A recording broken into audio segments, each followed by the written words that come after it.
दिव्य दृष्टा भविष्यवक्ताओं में सबसे प्रमुख और प्राचीन नाम फ्रांस के विख्यात चिकित्सक नोस्ट्राडेमस का आता है। उनका जन्म सन 1503 में और मृत्यु 1559 में हुई थी। उनकी 400 भविष्यवाणियों का संकलन सेंचुरीज नामक पुस्तक में कई खंडों में प्रकाशित हुआ है। उसमें 15वीं शताब्दी से लेकर सन 2037 की अवधि तक की भविष्यवाणियों का संकलन संग्रहित है। सेंचुरीज में वर्णित भविष्यवाणियों में से सभी समयानुसार सही उतरी हैं। उनमें से प्रमुख है फ्रांस की राज्य क्रांति।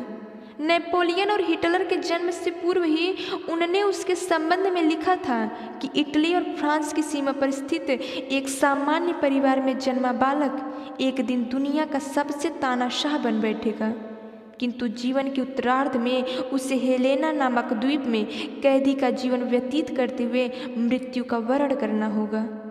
इतिहासवेत्ता जानते हैं कि यह सब घटनाएं ठीक उसी प्रकार घटित हुई जैसा कि नोस्ट्राडेमस ने अपने भविष्य कथन में लिखा।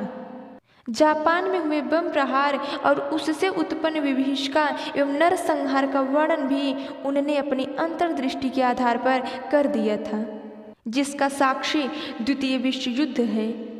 इसके अतिरिक्त उनकी भविष्यवाणियों में 20वीं शताब्दी के अंतिम 2 दशकों में बुद्धिवाद का चरमोत्कर्ष पर पहुंचना, वैज्ञानिक क्षेत्र में आविष्कार, प्रकृति के साथ छेड़छाड़ करने में दैवी प्रकोपों के घटाटोप का गहराना और अंततः एशिया से मानव जाति के उज्जवल भविष्य के निर्धारण हेतु एक प्रचंड शक्ति का प्रादुर्भाव होना आदि सम्मिलित है।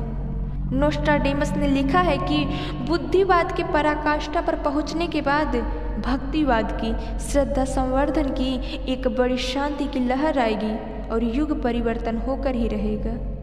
नोस्ट्राडेमस ने सांस्कृतिक दृष्टि से संपन्न भारतवर्ष के एक महाशक्ति के रूप में उभरने की बात अपनी भविष्यवाणियों में लिखी है और कहा है कि 3 ओर से सागर से घिरे धर्म प्रधान सबसे पुरातन संस्कृति वाले एक महाद्वीप से वह विचारधारा निकलेगी जो विश्व को विनाश के मार्ग से हटाकर विकास के पथ पर ले जाएगी।